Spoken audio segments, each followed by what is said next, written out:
Mais c'est quoi ce poulet? Mais c'était quoi ce match? Mais qu'est-ce que j'ai suivi comme match? Mais c'est donc quoi cette prestation XXL que le Barça m'a sorti aujourd'hui contre le Real Valladolid? Mais Nietzsche, Real Valladolid, là, c'est une petite équipe, tout le monde les tape. On a vu de l'autre côté comment ça a chauffé sur les Mongols là-bas pour sortir même un 2-0 contre le Real Valladolid où le deuxième but qui scelle la victoire arrive à la 89e minute. Je sais pas, un truc comme ça là. On a vu ça. Donc laissez-nous nous enjailler. Non mais c'est quoi ce match de malade? J'ai pas envie de m'enflammer. Depuis le début de saison, je ne m'enflamme pas sur aucun gamin, sur aucun match. Mais ce match-là, c'est ce qu'on attendait. C'est ce qu'on a toujours attendu du Barça. Le Barça qui a toujours faim. Un Barça qui mène 3-0 mais qui se dit c'est pas encore fini. Un Barça qui dit, voilà, on revient de la mi-temps, on mène 3-0, on ne fait pas de changement, même si on est en train de piétiner l'adversaire, c'est le début de saison. On a marqué les buts. Et c'est ce qu'on voulait voir. Franchement, je suis content. Je ne sais même pas si je vais pouvoir débriefer le match de façon chronologique parce que ce que j'ai vu aujourd'hui, du début jusqu'à la fin, c'était cohérent. Le coaching était cohérent. Le 11, commençons par le 11, parce que ce 11-là, c'est quoi? On fait un 11 sans rotation? On vient jouer contre le Real Valladolid et on ne fait pas de rotation. Dans mon 11 précédent, j'avais fait juste, dans mon 11, l'avant-match, j'avais fait juste une seule rotation. Mais ça, en fait, Hansi Flick, il est en train de montrer ce qu'il veut. Il n'est pas venu pour rigoler, lui. Il dit, il faut que ces joueurs-là, bon, son préparateur physique dit qu'il faut que ces joueurs finissent un match et quand on leur demande, est-ce que vous pouvez encore jouer un autre match? Ils disent, ouais, ils jouent 90 minutes encore. En fait, il faut qu'on soit en mesure de jouer 90 minutes 2 fois dans la même journée. Et dites-moi que ces joueurs-là ne sont pas prêts physiquement. Montrez-moi un seul joueur dans cette équipe-là qui n'est pas prêt physiquement. Aujourd'hui, il n'y a pas de flop. Ça, j'ai envie de le dire directement, il n'y a pas de flop. Mais il n'y a que des top players.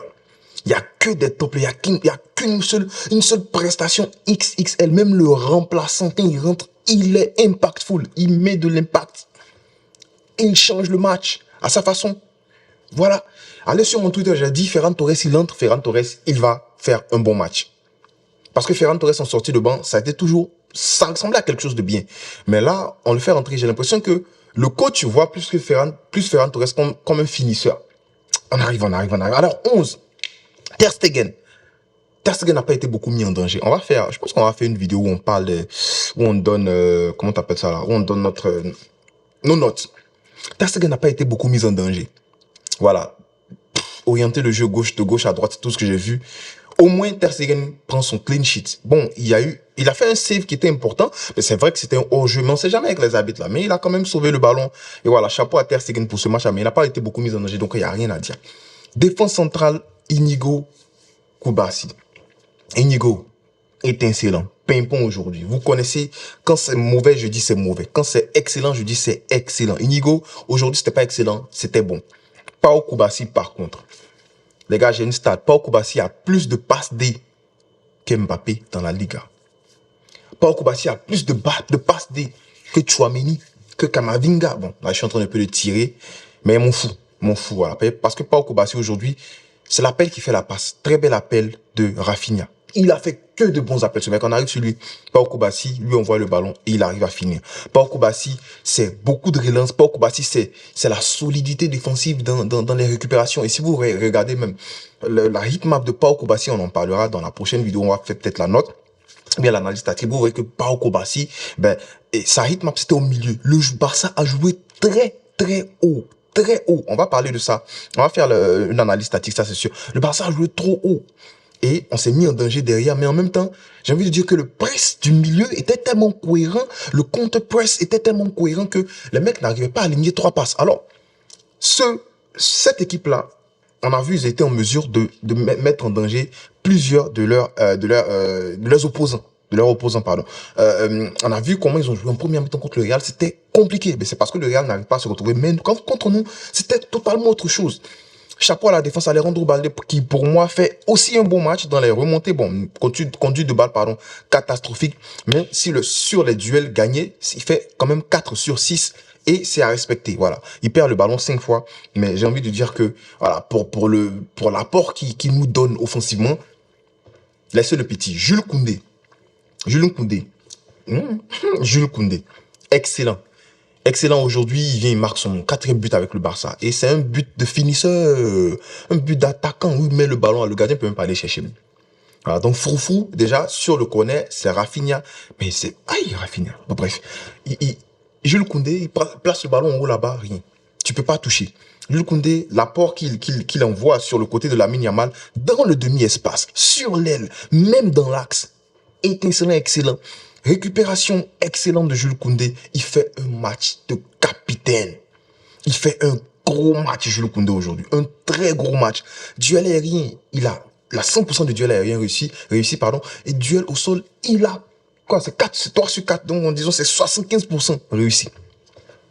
Mais dites-moi, est-ce que vous n'êtes pas fier quand vous voyez un truc comme ça? Moi, je suis fier. Jules Koundé fait un très gros match. Et j'ai même peur de ce qui va se passer lorsqu'ils vont aller en sélection là-bas, parce que la sélection, franchement, voilà, trêve international, on vient déjà de trêve international, on a joué 3 matchs, boum, on s'en va en trêve international encore. Mais arrêtez de fatiguer les gens. Votre super, comment, je sais pas, on va enlever ça. Vous nous connaissez. Amusez-vous, un de nos joueurs n'a qu'à se blesser là-bas. Alors, milieu, double pivot, Pedri, Casado. J'ai envie de dire que ce double pivot a été cohérent aujourd'hui. Même si Marc Casado n'apporte pas exactement comme Bernal, mais comme je l'ai dit, il fallait s'attendre à ça parce que c'est 2 prototypes différents. C'est 2 potentiels différents, c'est 2 joueurs différents. Casado, il va apporter un peu plus en termes d'élimination, en termes plus de progression de balle, en termes de dépassement de fonction. Mais Bernal, c'était beaucoup de solidité défensive, voilà. Mais Casado fait pas un mauvais match. Défensivement, c'est pas bon, voilà, il faut le dire, parce que en termes de duel gagné, duel au sol gagné, il fait 1 duel gagné sur 5.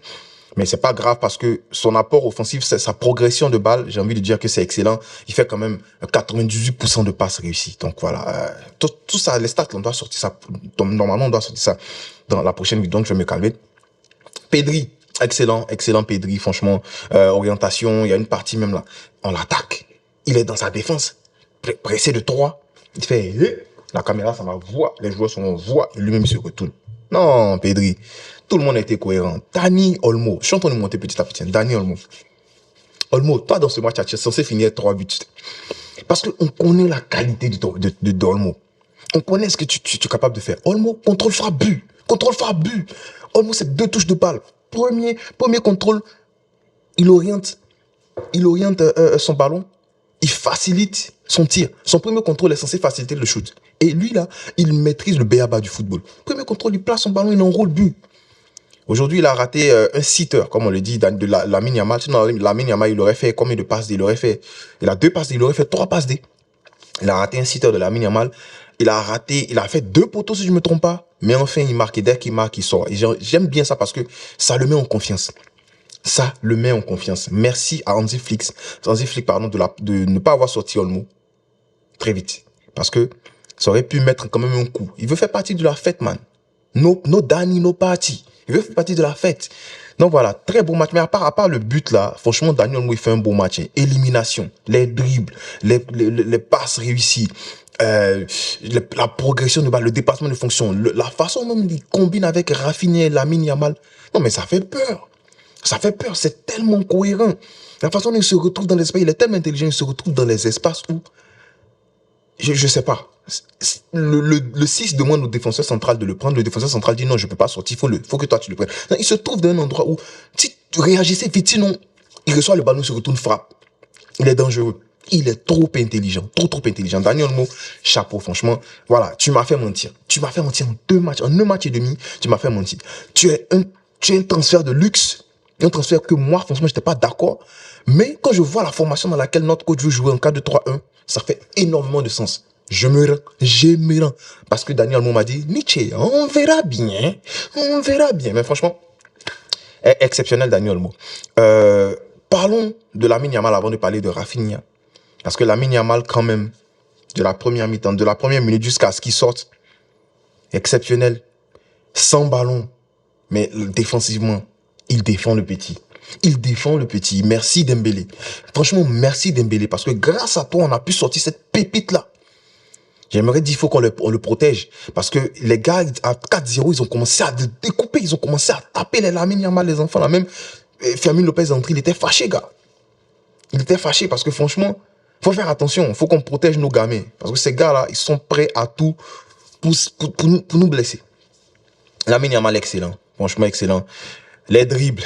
Oh, wow, wow, wow, wow, wow. Jusqu'à la dernière minute, il fait lui seul une contre-attaque, ça va trouver un corner là-bas. Corner même qui a failli entrer parce que les centres de Rafinha aujourd'hui, pas là, là, là, là, là, là. Waouh. En tout cas, Lamine Yamal, excellent. Excellent, franchement, il joue ses 90 minutes, copie conforme. Voilà, il tente beaucoup de dribbles, il en rate beaucoup, mais les seuls dribbles qu'il réussit à faire, il en a raté beaucoup aujourd'hui, il faut le dire, mais les dribbles qu'il a réussi, c'était passe des derrière. Vous voyez la contre-attaque, il prend le ballon, il continue. Rafinha derrière lui, continue, fait. Crochet, il s'arrête, il n'y a pas de solution. Il pas, parce que Lewandowski, c'est pas un gars qui est plus rapide que Lamine Yamal, il n'est pas rapide. Il s'arrête. Rafinha dit, donc, tu as encore le ballon. Rafinha fait, devant là-bas. Entre le 6 et le défenseur central gauche. Droit. Le défenseur central droit, ouais, droit. Le petit va faire une passe, vraiment. À l'intérieur, Rafinha prend, il finit entre les jambes. 2 passes de Lamine Yamal ça aurait pu même mettre 3 passes. Je pense qu'actuellement, il a 3 ou 4 passes décisives dans le championnat. Petit, chapeau. Lui, il doit finir top 10 dans le ballon d'or. Parce que le ballon d'or, actuellement, censé être ballon d'or, il voit pas ses règles. Ça, c'est comme ça on dit en Côte d'Ivoire. Ne soyez pas offensés. Mais il voit pas clair. Franchement, je suis trop content. Vous voyez que le début, ça sort pêle-mêle comme ça. Parlons maintenant. Non, parlons de Lewandowski d'abord. Je vais finir, Rafinha. Lewandowski, il a son but dans ce match. Il aurait pu facilement finir avec 2 buts, lui aussi. Mais c'est pas grave. La consistance, la constance, le fait que chaque match, Lewandowski sorte avec un but. J'ai envie de dire que c'est bien. C'est excellent même. Parce que ça lui donne la confiance, il engrange la confiance. Et puis les prochains matchs, s'il ne se blesse pas, en fait, il a prié beaucoup pour ne pas que les gars se blessent. Parce que s'il n'y a pas de blessure, franchement, excellent. On va jouer contre Monaco le 19 septembre. Et franchement, j'espère vraiment que on a Girona et on a Monaco dans un laps de 4 jours. S'il n'y a pas de blessure, normalement, Girona, on devrait quand même aller faire un bon résultat chez eux parce que ça serait un match compliqué. Je pense qu'après Girona, on a, c'est quoi, Villarreal ou Valence? Villarreal, si je ne me trompe pas. On a quand même des matchs compliqués qui arrivent, mais je suis trop content de voir qu'on fait un 12/12 avant d'aller à la trêve internationale. Et Lewandowski, franchement, il fait partie de ce 12/12 là parce qu'il a été exceptionnel. Voilà. Ces minutes sont en train d'être managées de façon solide. Voilà, 75 minutes, 80 minutes, tu sors de temps en temps. Franchement, et puis c'est bien quand tu as un coach comme ça, il va te sortir et tu peux rien dire. Un flic, il va te donner une claque là, tu apprendras. Tu peux pas parler. Il n'y a pas de statut ici là. Rafinha.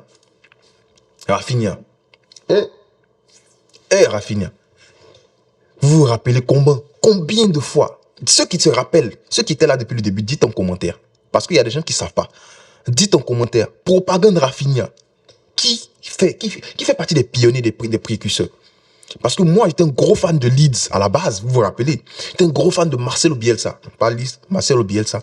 Et je suivais Bamford, Phillips, comment ça s'appelle, Rafinha. Et j'ai dit, c'est au moment où j'en cherchais à lire, j'ai dit, hey, Anthony et puis Rafinha, ce sont les 2 tops. Mais moi, je préfère Rafinha. Et j'ai fait des vidéos sur Rafinha. Rafinha est venu, il a prouvé un peu, il a fait un peu. Mais après, Rafinha, qu'est-ce qui s'est passé? Il est devenu pakistanais. Il y a des gens qui sont fâchés que je dis ça, mais vous ne connaissez pas le 2e degré, quoi. Vous ne connaissez pas le 2e degré, on ne peut même pas s'amuser, vous. Rafinha a commencé à faire les gammes de pakistanais. On ne savait plus s'il était brésilien ou pas. Qu'est-ce que Rafinha est devenu? Rafinha est en train de me dire, Nietzsche, tu as eu confiance de faire la propagande sur moi. Parce que j'ai parlé, les gens disaient, oh, c'est pas un ailier, il n'est pas bon, il n'est pas assez bon. Parce qu'il a eu quand même une demi-bonne saison à Rennes, une seule bonne saison à Leeds. Et... Les gars, souvent, il faut faire confiance aux gens. Regardez Rafinha. Il est plus libre maintenant. Il est beaucoup plus libre parce qu'il est dans l'axe. Il peut aller à gauche, à droite, au milieu, il peut aller derrière, il peut aller en défense, il peut aller sur le banc, il peut aller chez lui à la maison, il peut aller au Brésil, il peut aller en Côte d'Ivoire, il peut aller à Bobo, à Boisson. Il est libre. Non, mais c'est trop beau ce que Rafinha fait aujourd'hui. Rafinha aujourd'hui, son expected goal est de 1.82, c'est même pas 2. Mais il marque 3 buts. Et j'ai envie de dire que 3 buts, une passe D, mais en plus de la passe D, ses corners, ses appels de balle, il répète les appels. Tu lui envoies pas, il va répéter les appels. Il a spammé en fait les appels. Il a spam. C'est le genre de gars, il t'appelle, tu raccroches, il appelle sur ta télé. Il appelle sur ta télé. Il appelle partout. Tu ne décroches pas, il appelle ta femme. Il a appelé. Non, Rafinha a fait des appels de monstre aujourd'hui. Et comme on dit, c'est l'appel qui fait la passe. Mais Rafinha, son appel t'oblige à lui faire une bonne passe. Regardez la passe dès qu'il sort pour Ferran Torres. Chapeau à Ferran Torres déjà, je vais pas trop parler de lui. Mais je l'ai dit, Ferran Torres, en sortie de banc, c'est beaucoup mieux. C'est beaucoup plus dangereux que dans un match. Et surtout, je vais parler de ça rapidement, parce que il entre quand les gens sont pas frais. Et c'est un gars qui fait aussi, qui répète aussi les appels. C'est un gars qui peut être dangereux quand il le veut. Sa qualité est pas partie comme ça. Il a plus confiance en lui. Il est pas fort, mais il est pas nul non plus. Donc, au sortie de banc, ça serait bien. Et peut-être la saison prochaine, vu qu'il nous a coûté cher, c'est pas pour le mettre en sortie de banc.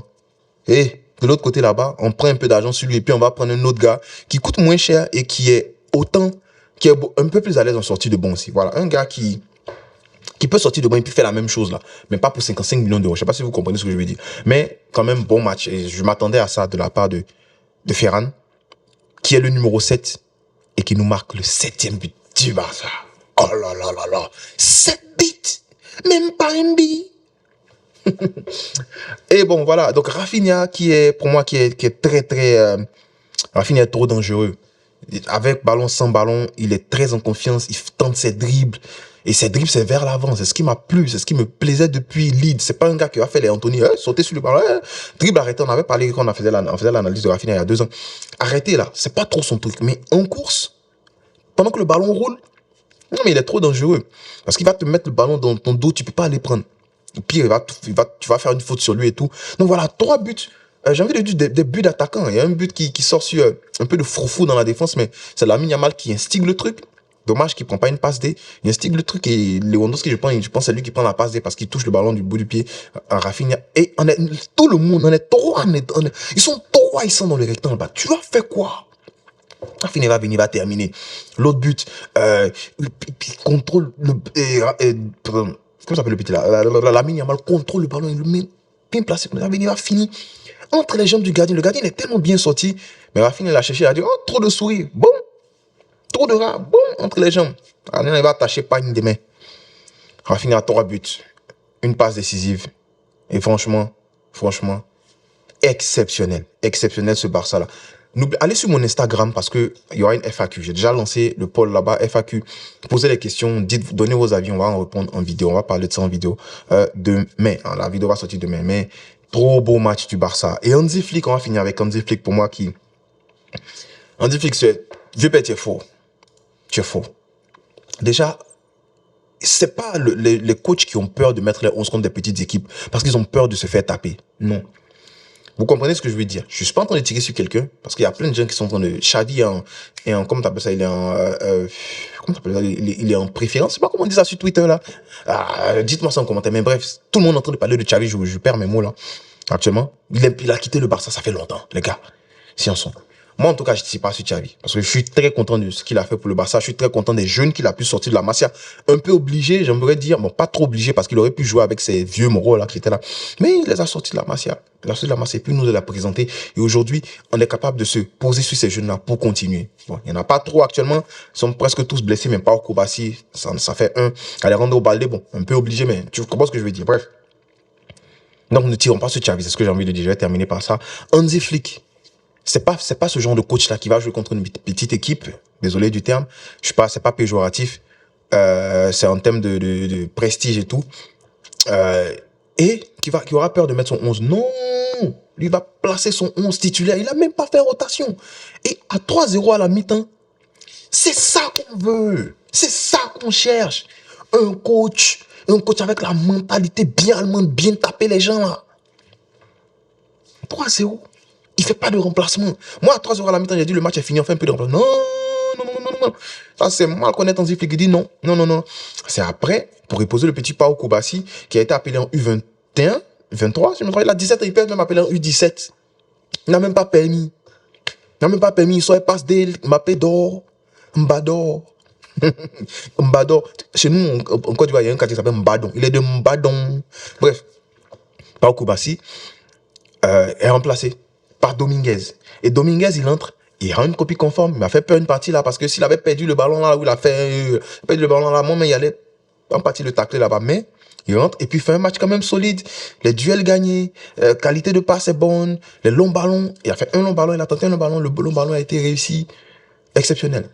Voilà. Et les premiers changements viennent à la 60e minute. Tu te rends compte, Dominguez et Eric Garcia qui va rentrer pour Casado. Casado qui fait un match, comme je l'ai dit, qui rend une copie conforme. Pas un excellent match, mais il rend une copie conforme. Et Garcia qui rentre, il rend la même copie que Casado. Voilà. Il fait un match solide. Dépassement de fonction, même fait une faute sur lui, veut même se battre là-bas. Il a fallu que le coach, et j'aime bien ça parce que les coachs là, ils s'énervent pas comme ça. Même l'assistant est venu le voir pour dire, on mène, on gagne. Ne va pas prendre un carton stupide parce qu'on a besoin de tout le monde. Non, non, c'est ça qu'on veut. Et ça, c'est ce que je reprochais aussi à Xavi de se fâcher tout le temps. C'est juste ça mon problème avec le mec. Bref, il dit, il parle pas de ça, laissons. Mais Eric Garcia, voilà, en termes de récupération au milieu, au milieu défensif, j'ai envie de dire que c'est beaucoup mieux que Tchouaméni parce que lui, il vient, il récupère le ballon. Donc, il a 3 duels gagnés sur 4. Il a 75% de duels gagnés. Tchouaméni, c'était 0. Rien. Lui, il n'a pas coûté 100 millions, par contre, il a coûté 0 million d'euros. Une petite pique pour le Real Madrid, là. J'aime bien ça. Quand je gagne, c'est comme ça que je suis très énervant. Et voilà, les remplacements qui sont, j'ai envie de dire, qui sont cohérents, qui viennent à la 60e minute, on consolide d'abord le score. À la 60e minute, il y avait 4 ou 5-0. Et après, on fait les changements. Sergio Dominguez, qui a sa chance aussi avec le Barça. En même temps, ça lui permet d'engranger un peu de confiance parce qu'on ne sait jamais, on aura peut-être besoin de lui dans le futur. J'espère que c'est pas par rapport à une blessure, mais on aura besoin de lui, surtout que le calendrier devient encore plus corsé. 60e minute encore, Fermin Lopez, il entre. Et lui aussi, il a une copie conforme à la passe de Pedri. Il aurait pu marquer. Il a eu un très bon ballon de la part de Koundé qui aurait pu faire une passe D. Mais voilà, Fermin Lopez, il ralentit un peu sa course parce qu'il voit le gardien sortir. Mais en même temps, je comprends. Faut pas aller chercher la blessure. On mène déjà. Faut pas aller se blesser là-bas. Voilà. Ferran Torres, il est entré après, il marque. Pablo Torre, il rentre après, il marque. Et je vois à la fin du match, Hector Ford est pris sur le côté par Hansi Flick et Hansi Flick lui parle. Je sais pas s'il est lui parler pour lui dire pourquoi t'as pas joué ou bien la plupart du temps quand tu n'as pas joué un match, tu vas t'entraîner après le match pour garder le rythme. Peut-être c'est pour ça, mais j'aime bien ce que je vois. Il prend les jeunes, il parle avec les jeunes, voilà, et il couvre complètement le mercato cataclysmique, catastrophique à 2 balles que Laporta nous a servi. Voilà, il couvre les fesses de Laporta. Franchement, Laporta qui va parler le mardi, si je ne me trompe pas. Et lui, il est en train de couvrir, Hansi Flick est en train de couvrir les fesses de Laporta. Laporta, faut pas penser quand t'as oublié. Ça, c'est parce que ce coach-là, on te demandait de le prendre rapidement. Ce coach, c'est un excellent coach. C'est la meilleure signature qu'on ait pu faire, ce mercato-là. Il sait comment faire jouer les gars. J'espère que ça va durer longtemps. Franchement, débrief trop long, mais je sais que vous aimez ça. Du coup, lâchez un commentaire et puis allez me retrouver sur mon compte Instagram. Je vais essayer de l'afficher là, Niche Catalan. Et puis voilà, posez les questions. On va en répondre en vidéo. On ne cessera jamais de le dire, frérot. Pisca. El Barça. On a mis 7.